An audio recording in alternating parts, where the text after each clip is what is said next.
What up, what up, what up? Welcome back to my channel, everyone. If you are new to the channel, we do a lot of Magic the Gathering content here, and today we are doing another Commander deck tech. So people have, sent me a ton of, their own Commander decks, and we're going to take a look at one of the submissions, talk over some of the cards, and, just generally, discuss the game plan of the deck. So our submission today comes from a friend of the channel and friend of mine, xzmce, and his submissions today was Kynaios and Tiro of Meletis, which is a legendary human soldier for red, green, white, and blue, so everything but black. And it says, at the beginning of your end step, draw a card. Each player may put a land from his or her hand onto the battlefield. Then each opponent who didn't draws a card. And it's a 2/8, but not really relevant here. Look what we fought for. Look what we built together. So wonderful. For sure, and we kind of call them the boys because it's two dudes on the art. And yeah, so this card is a ton of fun. And this deck I've actually, it's one of the few where like it's not my deck, but I've actually held it and played with it at a real game. And it's a ton of fun, so very excited to talk about it. So here's the deck. Basically this card functions in one of two ways, at least in this deck. This deck has two modes. It has what we call a group hug. For those who aren't familiar with group hug, is essentially where you have global effects that benefit everyone. So giving everyone lands, giving everyone cards, giving everyone life, creatures, whatever it is that you're giving everyone. And that kind of puts you in an advantageous position by not making yourself a target. You give everyone things, you let everyone do their thing, and then you have some sort of large late game win condition. And that kind of, makes it so that, you're again, nobody is interacting with your game plan. No one's trying to target you, kill your stuff because, you're doing, busted things or interacting with their stuff. You're just kind of letting everyone play their game. So Kynaios and Tiro, or the boys, is a great card, to just play and, give yourself cards and give everyone else cards as well, or let everyone ramp or do whatever. And it's going to help your game plan as well. And no one's going to really want to kill it. The boys aren't really a card that, someone's going to kill immediately and use their removal spell on, because, it kind of benefits everyone in the same way most of the time. Now you get both benefits. So your opponents have to choose whether they get a land or they get to draw a card. You always get to do both. You may not always have a land in your hand, but you always get the option to have both effects, which is really, really nice. The other side of this deck is a hardcore control deck with, sometimes it combo kills to win. So first, let's talk about some of the win conditions of this deck. So first one you'll see here is Jace, Wielder of Mysteries. So one of the ways that you can just win is just by drawing lots of cards, letting everyone do their thing, drawing through your deck, and then eventually, playing Jace and winning by decking yourself out. Otherwise, Jace is just a good card to just play early and use as just an extra draw engine. You do have a lot of graveyard recursion, so milling yourself is also a good option with this card. And yeah, so like that's kind of a funny one. Some other win cons in the deck here in the creature slot, there is Kefnet, which is, not, I wouldn't say a win condition, but it is a threat. It can just be indestructible. You'll have lots of cards in your hand and you can just attack people. Uro and Crew Freaks here are kind of just here for, some value stuff. But Hullbreaker Horror is a new one that I think is really, really good for this deck, kind of replacing Tidespout Tyrant. Yeah, it just goes off. I love this card, and I love that this card is in the deck. I think it's very fitting. I think it's very powerful here. Yeah. Some other win conditions here. Let's see. So there is I'm not going to talk about I don't know if I want to talk about the combo just yet. I mean, we do have Shark Typhoon, which can be a win condition. That's another one. I think the other thing I'm trying to think of. So yeah, so we do have Reigns of Power. So this is the one way that I liked that, I've seen xzmce win the game, just by having everyone have a bunch of stuff, and then gaining control of all of them, and you have nothing, or sorry, of one opponent's stuff. So if one opponent is doing really well, you just kind of reigns of power them, grab all their stuff, and kill somebody. And you can even rebuy that, or regrowth it or something, and do it, do more, just repetitively, which is fun. I remember playing against this with my precon Dragon deck, and I would make lots of dragons, and then they would just be like, boom, reigns of power, give me all your dragons, bam.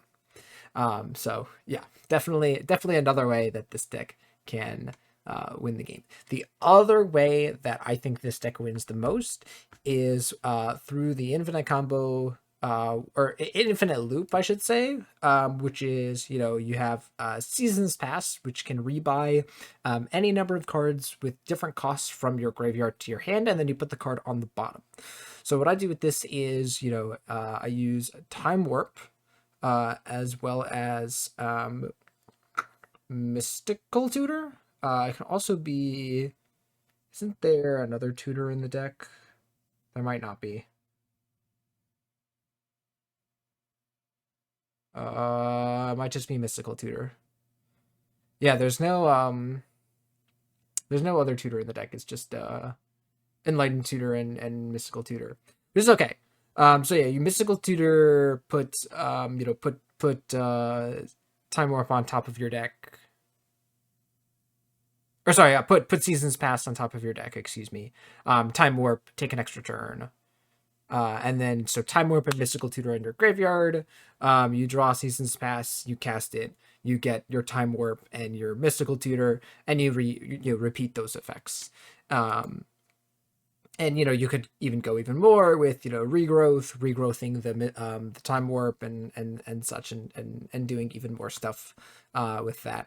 And so this leads to infinite turns. You don't get to draw a card, but you also can have cards that draw extra cards, like Uro, Kefnet. The main way I did it was like I just had, I remember one game I played, I just had Kefnet, and I was just like, I'm gonna do this loop, but I'm gonna attack you with Kefnet in the air, and I'm also gonna use its ability to like draw a card, draw an extra card. So, yeah. So those are the way the deck wins, and obviously, that's not a ton of ways, but again, it is a control deck. Let's look at the other aspects of the deck here. So the other, Planeswalker in the deck is Teferi Time Raveler. This is just a hate against other control decks. You play it and your opponent can't counter or really even cast instants ever.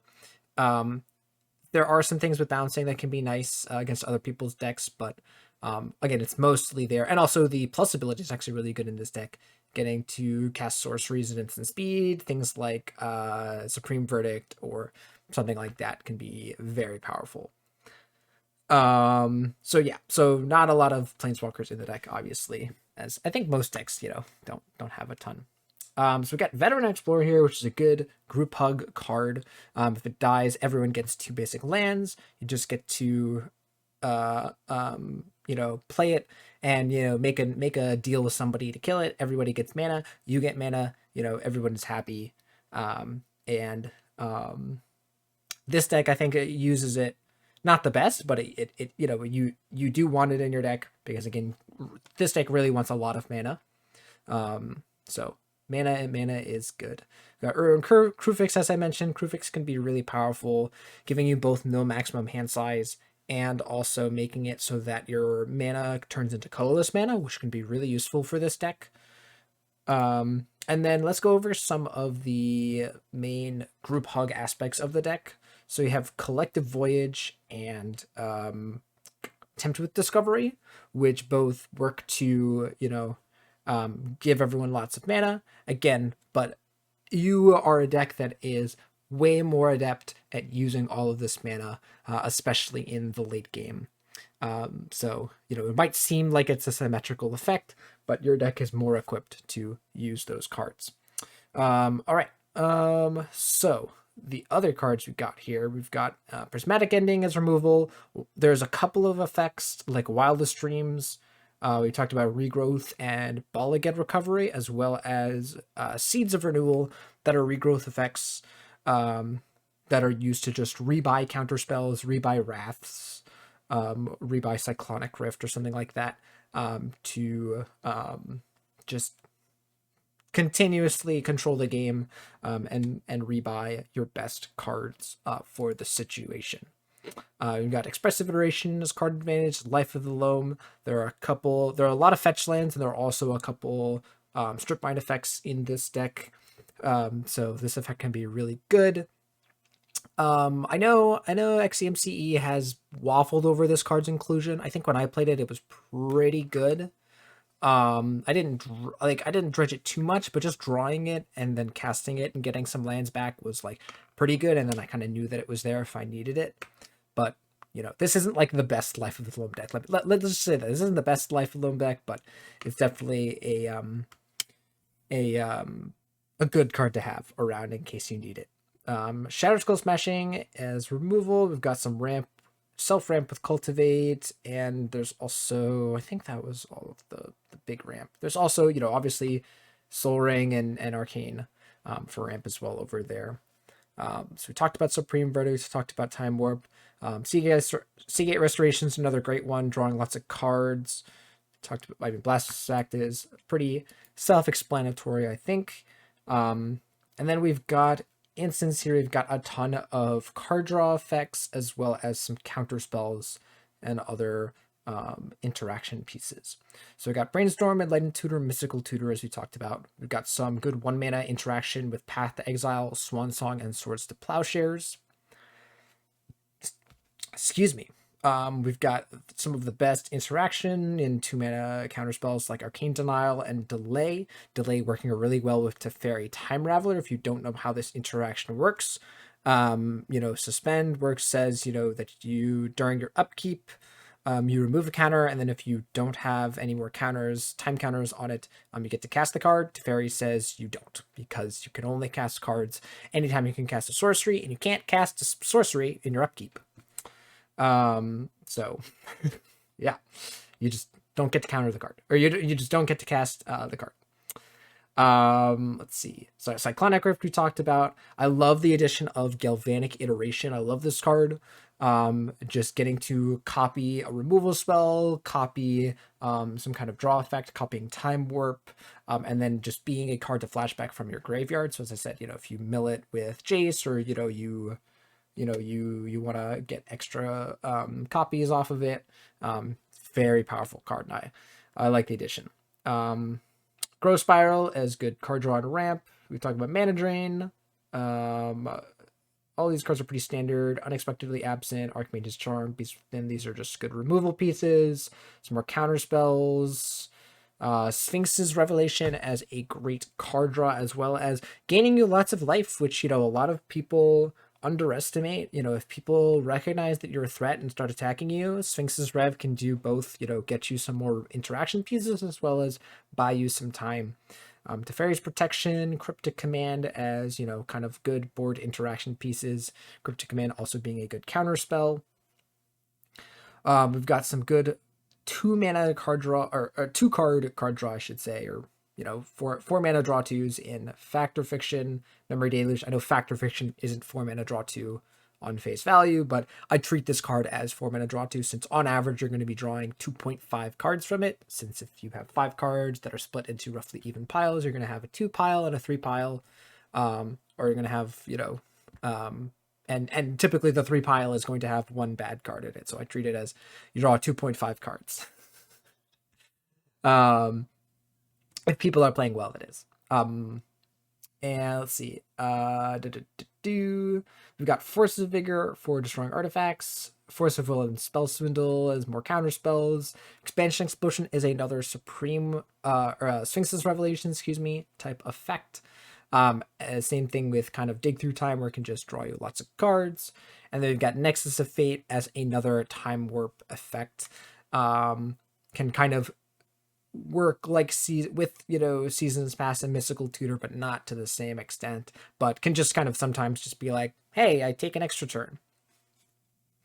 The one thing that's over here, I love Primal Amulet. Sorry, let me talk about that first. I love Primal Amulet. Reducing your spells. You've seen this in Vadric, and also just getting to copy something can also just be insanely strong. The one thing that I'm curious about is Engineered Explosives. This is not a card that I see a lot in Commander decks, even 5-color Commander decks that I've seen. Might be just geared more towards a competitive scene where you're going to have lots of soul rings and signets and stuff, and just a lot of things like that you would want to get rid of. Or maybe just some token, if someone makes lots of tokens. I'm not sure exactly what this is functioning, but it definitely doesn't look bad. I definitely think there are a lot of scenarios where you can draw this, play it, and blow a bunch of stuff up. And it is also a good effect to rebuy with things like Regrowth, so that you can play it, blow it up, and then get it back and blow up other stuff. So I think it's still good. It's just an odd thing to see in a commander deck. This is typically a modern card, and not a card that I see often in commander decks, but probably good. It's just weird, Mystic Remora and Heuristic Study are obvious inclusions in this deck, just drawing cards. This is kind of the opposite of Group Hug. This is kind of one of the cards that would, you play it and your opponents go, hey, get that guy, he's got Heuristic Study. Same thing with Smothering Tithe, but these are just things that slow the game down. Again, you're a very slow deck. You do not win the game fast. So playing these early, and even if they might make some people mad at you, you can make it up by playing Kynaios and Tiro, and it'll balance out. But it is important to, again, make sure that you can progress your game plan to a similar pace that other players can, because some players might be going a lot faster than you. We got some good rampant Utopia Sprawl and Wild Growth. Dress Down being just a good catch-all for some creature combos, and also just cantrips when you need it to. And is a rebuyable effect. So at the beginning of your end step, you do have to sacrifice it, but remember that you have a ton of these regrowth effects to just get it right back. So, and think about that with like Seasons Past, where if there's a combo deck that involves creatures, you can shut it down pretty much endlessly, which is really cool. We've got some more card advantage with Search for Azcanta, getting to put things in your yard, and then late game this thing flips really easily, and can just easily win you the game just by drawing you a ton of cards.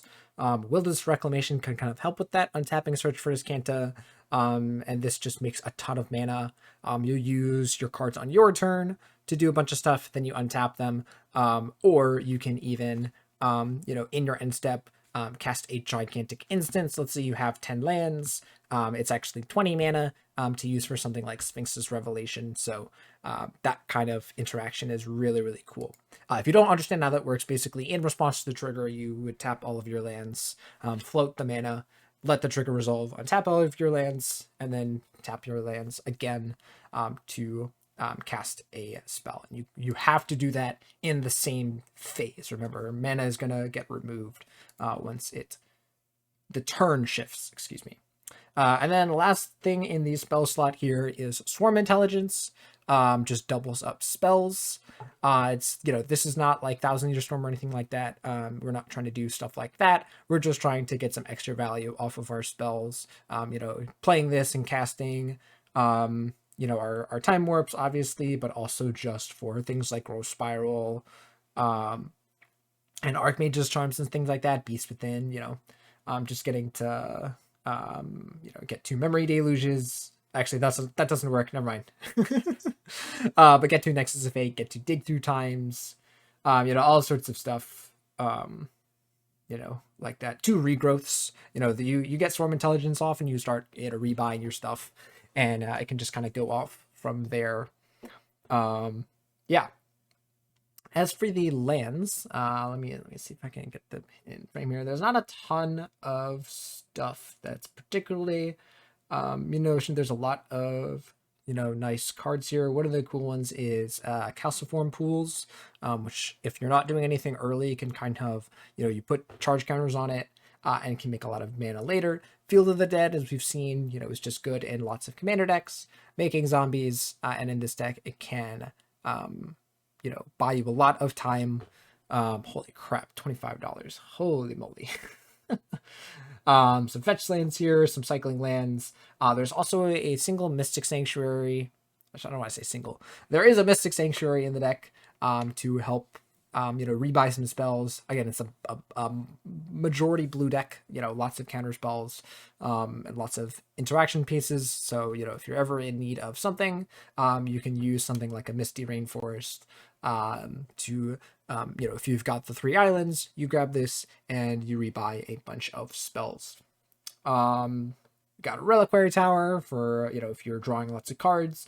And then, as I said before, we've got, Strip Mine as well as Wasteland to get back with, Life of the Loam. So, maybe Life of the Loam does some value there, as well as just rebuy with Seasons Past or whatever. And to use to just get rid of, your opponent's troublesome lands, whether they're creature lands, value lands, or just, use to restrict your opponent's mana, can also be a game plan. But I don't recommend that, because that's going to make people not like you. And then there's also this, at the bottom here, there's this Yavimaya Cradle of Growth, just a good mana fixer in case you really, really needed a certain amount of green mana, whatever it's for. There's not a ton of green in the deck, but, there is some. So that's always good. Yeah, and that's the deck. So yeah, the deck is, really, really, good to play if you're looking for a long game. It's not trying to win fast at all. It's just kind of looking to chill, let people do their thing, sweep up, do their thing, draw lots of cards in the meantime. Use Kynaios and Tiro to kind of, calm down the table, say, all right, we're all just doing stuff, we're all drawing cards, and then do stuff like Cyclonic Rift or Supreme Verdict to wipe up the board, and then win the game, just by getting, the most degenerate value you've ever seen, drawing tons of cards, getting lots of mana, and going from there. Yeah, so I do want to put a caveat here. The deck is $3,000. A lot of that is coming from, Tundra. Is there Volcanic? I know there is no Volcanic Island, I don't think. Yeah, there's no Volcanic Island, but you have Tropical Island, and Tundra and such, in here. So, as well as, Cyclonic Rift and other expensive cards. So, the deck is very expensive. Mana drain, oh my god. So, this deck is not for the light of heart. You don't have to build it exactly like this. If this, you can take some influence from this and build. I'm sure that you could build a similar deck like this and, build something comparable, or build something in a similar light. But this is if you are somewhat of a spike, and you are looking to build a really, really good deck. With some of, in my opinion, some of the best cards in the game. Every single card here is fantastic at what it does. There's not a single card in here that's not a slam dunk in my opinion. Yeah, they're all just the best versions of what they do, which is, kind of exactly how a commander deck should be in my opinion. The other thing that I will say is that while it is, it does have a lot of really, really powerful cards, it still can play at levels with most people, kind of similar to the last deck. that we reviewed on this channel. This deck, plays powerful cards, but plays them in such a way that doesn't make them feel degenerate until the very end. And honestly, you don't even have to do the seasons past infinite, or the loop. You can just play fairly and say, hey, if you're playing with a lower power table, you can say, hey, I'm not going to do that. I'm gonna just draw a ton of cards, wipe up the board, draw more cards, and win using something like Jace Wielder of Mysteries, or maybe you hardcast Shark Typhoon and win through combat or something like that. In my opinion, I don't think people should look at that and go, oh, you're just toying with them. Like, no, you're allowing people to have a fun time, almost kind of giving them a chance to do what their deck does. And I think most Commander players who, participate in a game with this deck and lose to the deck don't necessarily feel like, oh my gosh, they got me or something like that. They were just messing with me. Generally, this is I don't want to say a fun deck to play against, but it's, a deck where you don't feel bad about losing to at the end, because the deck generally does let players do, let its opponents do what their deck wants to do, and then wins the game. So yeah, all right. I think that's most of what I wanted to talk about. Yeah, again, expensive, but again, you don't have to have this mana base. I think that's where a lot of the price comes from, but I did want to do a deck that was a little bit more of a spike. A lot of the other decks, my deck is a little bit of a spike deck, but a lot of the decks we've been reviewing are a little bit more middle of the pack, and so I wanted to showcase at least one that I don't want to say I would call this CEDH, but is definitely close. Yeah, all right, that's gonna do it for the video. Thank you again to xzmce for the submission. I'll put the link in the description for the list if people would like it. And yeah, if you guys enjoy the video, remember to leave a like, comment, and don't forget to subscribe. And if you have a commander deck that you are very proud of or want to be reviewed, feel free to send it in the comments below, or join the Discord and put it in the chats and everything, and I'll be happy to take a look at it. And yeah, all right guys, see you for the next one.